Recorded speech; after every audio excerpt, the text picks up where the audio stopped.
ఐదేళ్లు మన ప్రభుత్వం మంచి పాలన అందించిన తర్వాత ఇవాళ మళ్ళీ మీ ముందు నిలబడి ఇంత మంచి చేశాము అని సగర్వంగా సవినయంగా చెప్పగలుగుతున్నందుకు నిజంగా చాలా సంతోషంగా ఉంది అని ఈ సందర్భంగా చెప్తా ఉన్నా. ఇవాళ ఏ రాష్ట్రంలో ఏ గ్రామంలో అయినా, ఇవాళ ఈ రాష్ట్రంలో ఏ గ్రామంలో అయినా కూడా నా దగ్గర నుంచి మన పార్టీ కార్యకర్తలు కానీ, మన పార్టీ నాయకులు కానీ, మన అభిమానులు కానీ, మన వాలంటీర్లు కానీ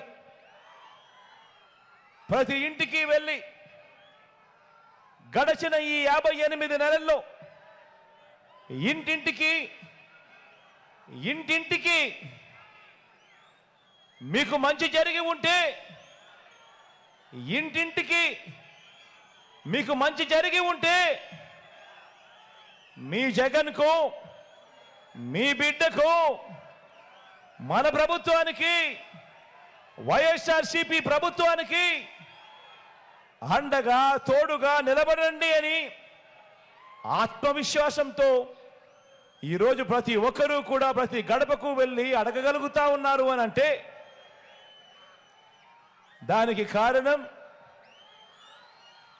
దేవుడు దయతో, మీ అందరి చల్లని దీవెనలతో ఇంటింటికి ప్రతి గ్రామానికి మంచి చేయగలిగాము కాబట్టే అని చెప్పి కూడా ఈ సందర్భంగా సగర్వంగా సవినయంగా తెలియజేస్తా ఉన్నాను. ఇవాళ ఎన్నికలు వస్తా ఉన్నాయి అంటే ప్రతిపక్షంలో ఉన్న వారంతా కూడా విడివిడిగా రాలేకపోతా ఉన్నారు.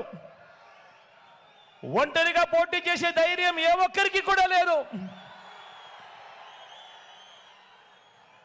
అధికారం కోసం గుంపులుగా తోడేళ్లుగా జెండాలు జతకట్టి అబద్ధాలతో వస్తా ఉన్నారు. జెండాలు జతకట్టడమే వారి పని, ప్రజల గుండెల్లో గుడి కట్టడమే మీ జగన్ చేశాడు కాబట్టి అని కూడా ఈ సందర్భంగా గర్వంగా చెప్తా ఉన్నా.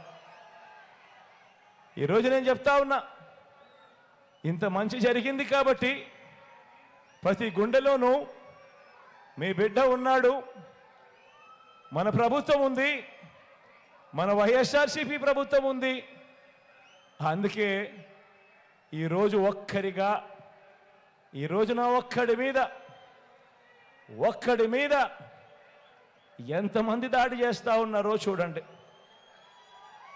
ఒక ఈనాడు, ఒక ఆంధ్రజ్యోతి, ఒక TV5, ఒక చంద్రబాబు నాయుడు గారు, ఒక దత్తపుత్రుడు, ఒక బీజేపీ, ఒక కాంగ్రెస్, వీళ్ళందరికీ తోడు కుట్రలు కుతంత్రాలతో ఈరోజు రాజకీయాలు కేవలం ఈ ఒక్క జగన్ కోసం, ఒక్క జగన్ను వ్యతిరేకించడం కోసం ఎంతమంది ఏకమవుతా ఉన్నారు అని అంటే ఆలోచన చేయమని అడుగుతా ఉన్నాను.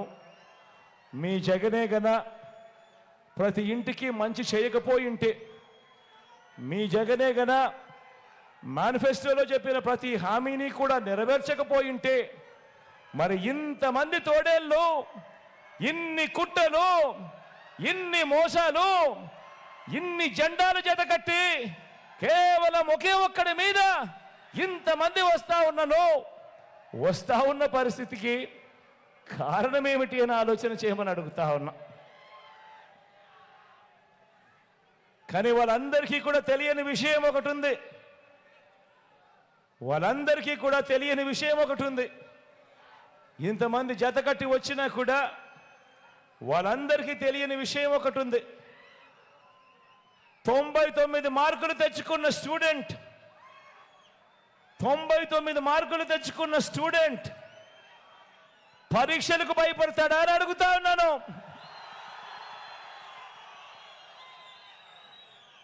అటువైపున గతంలో వాళ్ళు పరీక్షలు రాసినప్పుడు 10 మార్కులు కూడా తెచ్చుకోని స్టూడెంటు పరీక్ష పాస్ అవుతాడా అని అడుగుతా ఉన్నాను.